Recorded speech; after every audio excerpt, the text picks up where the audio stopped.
Hello, editors. We meet again. Today we are talking about watching dailies and then starting the rough cut. Not tech heavy today. What we're talking about today is more sort of head stuff. So let's get into it. Because we did the scene analysis, we are now prepared to watch the dailies. You can't watch the dailies unless you understand what it is you're looking for, which is your story, which is who changes, who's the protagonist, who's the antagonist, when does that change happen. You need to know that so you know what you're looking for when you're going through the dailies. If you haven't heard the term dailies, when I'm saying dailies, I'm talking about the footage, okay, the footage of that scene. That's the dailies. Sometimes, like in the UK, they call it the rushes. It just means the raw footage, okay? So we're ready. You did the scene analysis. We're ready to sit down, look at these dailies, and get to business. Watching the dailies may seem like no big deal, just a small part of what you have to do. Maybe the first thing, let's get through it and move on. But in fact, the first time you watch this footage is maybe the most important moment for you as an editor in the whole process, okay? And here's why. It's the last time you can get a first impression of the material, okay? If you're lucky, an audience will watch your film maybe once, okay? That audience, if you're lucky, will watch it once. They're going to have one first impression. The first time those images flash up there, that's it, okay? Your job as an editor is to serve as the representative of the audience and stand in and try to represent for them as to what will move them, make sense to them, keep them engaged. It's hard for the director and crew members and certainly the actors to remain objective when looking at the footage, okay? They were too deeply involved with it. They were, in some cases, in it, right? Spending hours and hours to get this material, and they've seen it, they've thought about it, they have preconceived notions. And you as an editor need to just judge what is on the screen and not see around the edges, okay? And that's what Murch, right, talks about in, I don't know what number chapter it is, but seeing around the edges, right? This is where Murch is talking about how he tries to do everything he can not to go on set, not to meet the actors, not to see or have anything to do with any of what's going on set, so that he can maintain his objectivity, and he calls it the ombudsman, to be like the surrogate for the audience, all right? It's hard to do, and as an editor, after you've seen it the first time, your objectivity gradually dwindles away until, you know, it's the night before the thing is due. You've looked at these clips 100 times. You can't tell the difference between this or that. You're just fed up with it, and you're not making great decisions. So what's critical, and many editors beyond Murch, I mean, read any interview with an editor, and they'll talk about how they watch the dailies, how it's a big deal. They take a special time, quiet place, they watch the stuff, and they make note of their initial impressions, okay? And there are famous stories of, like, for example, Steven Spielberg and his editor trying to cut Jaws back in the 70s. And Spielberg spent months and months and months out on boats trying to get these mechanical shark, you know, to look real. And here he is now in the editing room, and all of that experience is influencing him. So he, it's involuntary. He's trying to keep more and more of that footage in. Now the editor, she wasn't out there. She's only judging what's on the screen and not looking past the edges of the frame. And she's saying, no, like this shark does not look real. We need to cut it here. And Spielberg says, no, just a little bit more. And fortunately, he ultimately deferred to her, and she was right, right? It's hard. And this is really hard for student filmmakers like yourself, because you're often cutting your own stuff. or cutting stuff you shot, directed. Like, it's really difficult. And there are a few, like the Coen brothers, a few other people who edit their own stuff. But for the most part, if you look at filmmakers, they almost across the board do not edit their own stuff. It's just really difficult to remain objective to things that you were there on set for. So take your time the first time you go through this footage. Like I was saying, when you sub-clipped it, don't even really watch it when you're just sort of logging stuff. In, out, the basics, character, shot type, bloom. Don't, ideally an assistant editor would be doing that for you, right? Then go back in another sitting, sit down, get everybody away from you, headphones on, watch it and really be there, really be focused. So what are you looking for besides hitting those scene analysis things that you need? What you're looking for is pretty much emotion, right? You've probably read already, you should be already up to this point in Murch, the rule of 6, right? Where Murch is sort of trying to lay down his priorities in making an edit, right? And number 1, emotion. And to make the point, he even says, he gives percentages to this. And he says, emotion is 51% of why an edit should be made. Okay? So what he's trying to say there is it's the most important thing. That's what movies do. That's what they do better than anything else. It's move us emotionally.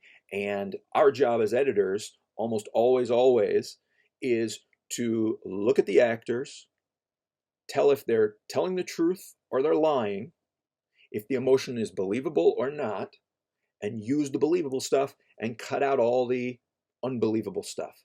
And when you do that, you can build a really nice performance. So as you're going through, that's what you're looking for, and go from your gut, your instincts. Like when you're watching it, if something like, I didn't believe this guy the first 3 takes, but right there, I kind of bought it right there. Make a note of that. And that's what the markers and the log notes, however it works for you. We're not talking about like writing long reports here. It should be short, brief, adjectives, emotional, descriptive words, so that when you're going back and you're editing, you can quickly go and find these words that can grab you and help you match up your scene analysis goals to what you actually have to work with. Now, this is the ideal. This is the goal, that you watch your dailies and it's perfect. And you get all these fantastic impressions, you put it down there, and then you start editing it, and all of your initial impressions lead to every great decision, and everything just falls into place. That never happens, right? But that's what we're aiming for. Treat the dailies in that way. Go into it with that attitude. Sure, maybe in the rough cut, you're like, my first instinct, this just isn't working here. Sometimes I'll even go back and rewatch the dailies. Maybe my scene analysis was actually slightly off. Now that I'm watching the footage, I'm realizing I can't actually make that happen. Like the performances they're giving aren't ever going to meet what I thought I was going to do. Now that I really understand these 2 characters, let me, maybe I'm even going to do a new scene analysis based on my new understanding of the performances. Then let me go back, rewatch some of these dailies for the areas I'm having issues, and maybe something's going to jump out to me in a new way now that I've spent some time with them. So that inevitably happens. That's okay.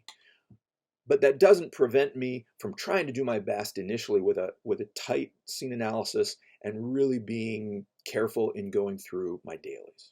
Okay, so good luck with Boss Lou and Lexi. I know Boss Lou doesn't know his lines very well. In fact, that's what he's looking at the bottom of the screen. He has his script down there, and he's trying to cheat. So it's going to be tricky to find those little isolated gems where he gets the lines kind of close and his emotion is good. But believe me, it's in there. He's just going to make you work for it. So go through, take your time, whether you use markers, log notes, whatever works for you, do it. And the key with editing is you got to have the right, be in the right headspace. It's about never giving up. It's this attitude. You can't go into editing and be worried about the time. You got to go in and you are just going to keep cutting this rough cut until you get it completed and you get it to a good place. Um, if you're rushing it, if you're trying to cut corners, you're not going to do all the things that are necessary to bring this really together. Okay, so you've done your sub clipping, you've watched your dailies, you have everything already. Now your project window is everything's organized and where you need it to be. And then you've got labels and markers. Maybe you get into color coding. Some people do that. And you've marked all the shots you feel really good about. And you're ready to get going and do your first assembly of this to get toward the rough cut. All right. Where do you start? Start with the script. I often will have the script right next to me. Of course, with a scene this short, maybe by now you kind of already know it, but I usually have the scene right next to me, and I'm going to go through and make sure I get all those lines in this first cut. In the first cut, I wouldn't recommend taking out lines or totally rearranging stuff.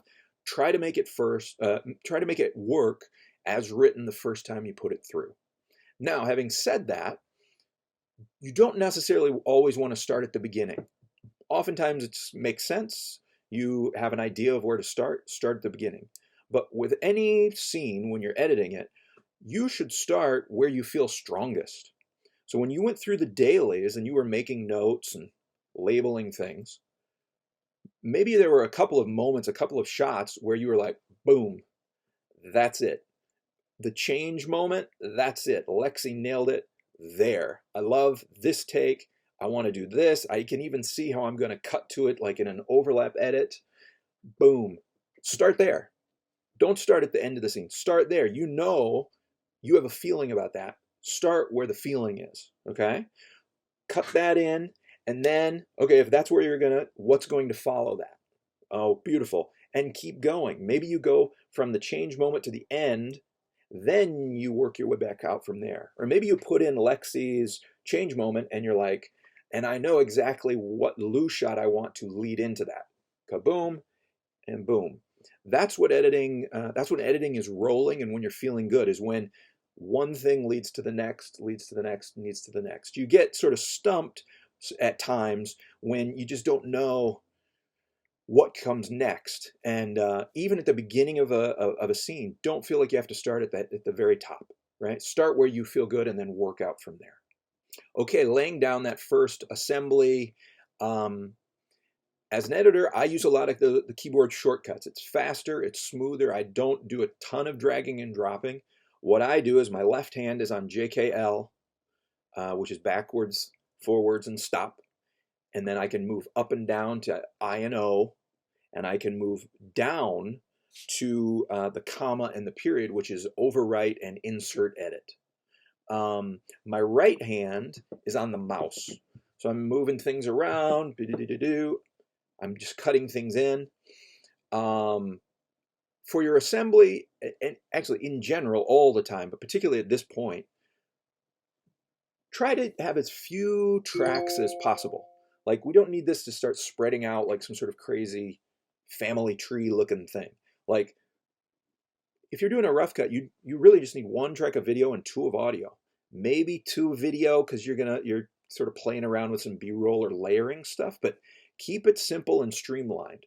The more crazy your timeline starts to look, the more overwhelmed you are by looking at it, and the less likely you are to dive in and make changes that you probably know need to be made, but you're looking at this crazy mess and you're like, oh, I'm afraid to go in and even do that because I'll screw up some other stuff.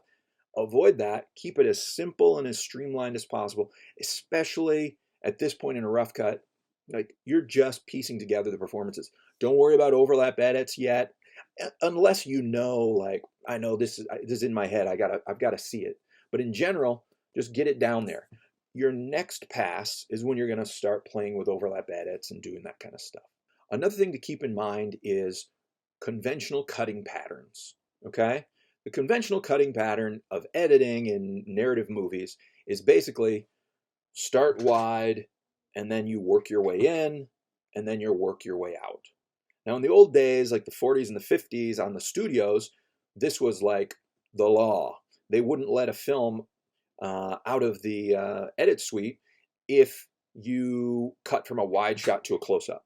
They're like, no, no, no, no, no. You've got to go wide, medium, close, and you can't jump back out to the wide. You have to go close, medium, wide.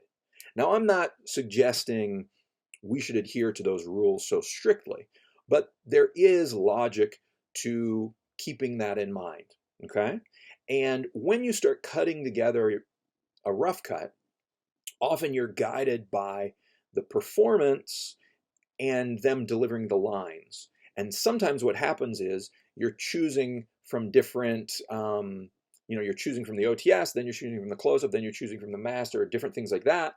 And you get it all laid down and you don't realize till you go back and watch it that you're doing some sort of, we're out, we're in, we're out, we're in, what I call the yo-yo effect, okay? And we are, it's unmotivated for no particular good reason. We're cutting out and we're cutting in and we're cutting out. Now, in general, right, the Hitchcock rule, it lets us know that the tighter we get, the more intense whatever that thing is going to be for the audience. So generally, as things heighten in a scene or get more emotional or intense or important, that's when we go into the tighter stuff. And then we cool the temperature down by pulling back out, right? So it's sort of like a gear shifter for intensity or emotion. So if we're going through and we're sort of like upping the gear into this close-up, and then suddenly I'm pulling back to this wide shot and going in again, that could be a problem. So be aware, look out if you're doing the yo-yo effect. Now, with all these things I've just told you, it's, of course, this is all idealistic and theoretical. So it all works out when I talk about it. But the reality of the footage you have is never perfect, right? And so you're not going to be able to always have emotion and always have the best performance and never break the yo-yo effect rule and have them deliver the right lines and not have some technical issue. Like, these things aren't all going to line up. You're going to have compromises you will have to make, and that's where you've got to think about priorities. And that's what Murch is talking about with that, like, rule of 6. Like, if it comes down to it and he's like, I've got to make a choice here, he's always going to choose the emotion, even if it causes a continuity error, right? If he feels like emotionally this is the right shot, he'll do it, even if, the person's glass of water goes from full to empty. Now, hopefully we don't have to make any big compromises like that, but that's what editing's about. It's meshing the reality, or it's using, it's taking this dream that the filmmaker has and forming it, molding it, using this reality into what we can actually have, right? And it's always different. There's always compromises. So expect that. We all get that every movie. That's just part of the deal. Don't give up. Keep working at it. If you're focused and you've got a good scene analysis and you know what your goals are, you'll get there in the end. Don't give up. Even when it seems, overwhelming or totally frustrating, probably what that means is you need to just call it off for today. Like, you're burned out, it's not happening today, or go take a long lunch, come back, look at it again with fresh eyes, and you will find the solutions that you need.